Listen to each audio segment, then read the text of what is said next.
Elmer McCurdy may have been a failure as an outlaw, but he found success after his death when his body traveled across the US as a sideshow attraction for 65 years.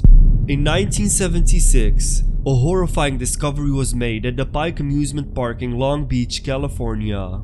A camera crew for the television show The $6 Million Man was visiting the park to film a scene in the funhouse. While preparing to set for filming, one of the crew members went to move what he thought was a mannequin hanging from a noose. But when he moved it, one of its arms broke off.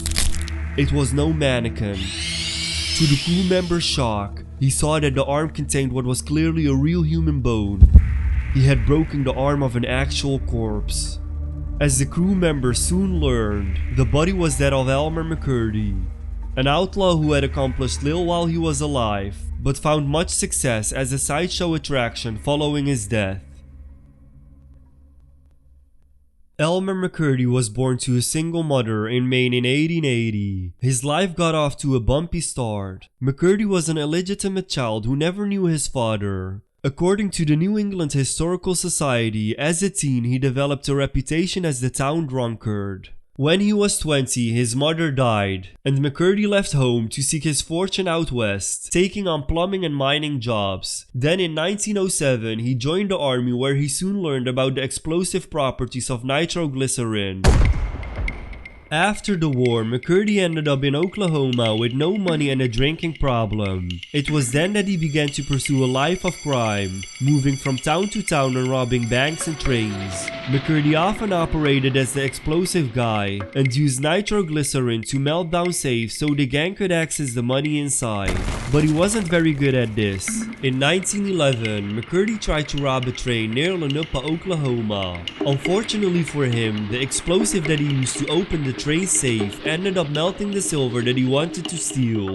His subsequent forays into lawbreaking did not go much better. When he tried to rob a bank in Kansas, he managed to break through the outer layer, but the noise alerted the town to the robbery before he could get through the inner layer. Then in October of that year, he and some of his gang members tried to rob another train in Oklahoma. The Lakeland Ledger reported that they wanted to steal the Osage Nation tribal payments the train supposedly was carrying. However, McCurdy and his gang members were wrong about the train's departure and arrival times, and ended up robbing the wrong train. In the end, they made off with only $46 and 2 jugs of whiskey. McCurdy took his meager spoils and headed to a barn on Oklahoma's border with Kansas, where he met his untimely demise.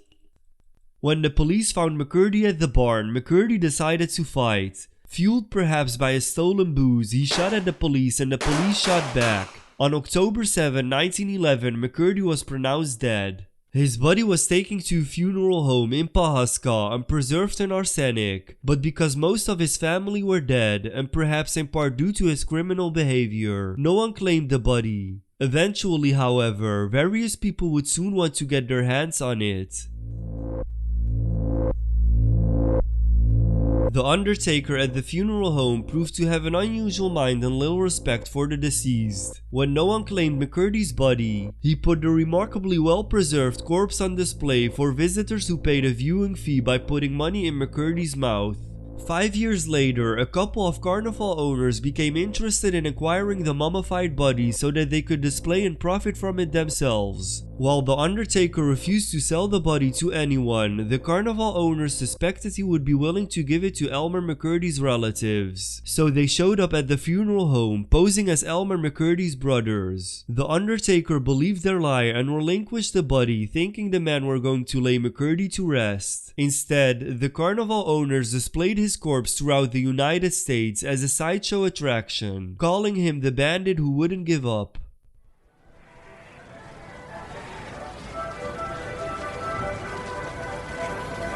Eventually, the carnival sold Elmer McCurdy's body, and over the next several decades, the mummy got into the hands of different people seeking to profit from it. Many of them were unaware that it was a real corpse. For 65 years, his mummified body had one wild ride, showing up at an amusement park near Mount Rushmore, the Hollywood Wax Museum, and several haunted houses. Eventually, the corpse somehow made its way into the new Pike amusement park. Like many of the body's previous owners, the park operators had assumed it was fake. After the camera crew stumbled upon the corpse in 1976, the police finally identified it as McCurdy's. Over 6 decades after his death, Elmer McCurdy was finally laid to rest at Summit View Cemetery in Guthrie, Oklahoma, putting an end to his bizarre afterlife as a sideshow attraction.